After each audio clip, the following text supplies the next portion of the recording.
there's a lot of people in New York who don't know how to drive in the snow. They're not stopping, they just look. Oh, shit.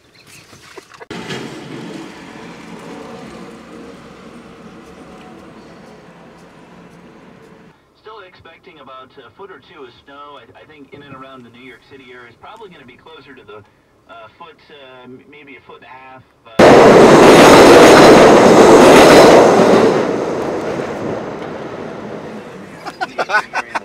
Really, it starts coming down and starts to accumulate and hits those tree limbs and hits those power lines. That's when people stop losing.